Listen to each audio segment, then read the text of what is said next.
100 വർഷങ്ങളുടെ ചരിത്രവും പ്രാർത്ഥനാസാന്ദ്രമായ വഴികളും അനുസ്മരിച്ച് SD ജനറലേറ്റിൽ കുടുംബസംഗമം.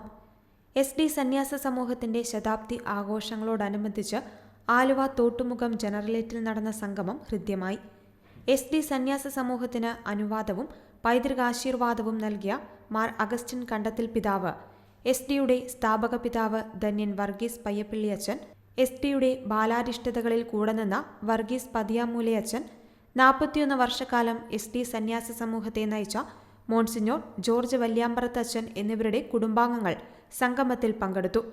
ഒപ്പം സന്യാസ സമൂഹത്തിലെ ആദ്യ അംഗങ്ങളായ sister Josephina Kuppiyil Idakkala, sister Cicily Madathiparambil, sister Gertrude Mazhuvancheri, sister Kochu Thresia Koottancheri, sister Thresia Kalamparambil എന്നിവരുടെ കുടുംബാംഗങ്ങളും സ്നേഹസംഗമത്തിൽ പങ്കുചേർന്നു. വിശുദ്ധ കുർബാനയ്ക്ക് കോതമംഗലം രൂപത വികാരി ജനറൽ ഫാദർ പയസ് മലേക്കണ്ടത്തിൽ മുഖ്യ കാർമ്മികത്വം വഹിച്ചു. Father Sebastian Kandeth, father Jinson Valiyamparath CMF, father Prasanth Kurisingal CST, father Jose Pathiyamoola MCBS എന്നിവർ സഹകാർമ്മികത്വം വഹിച്ചു.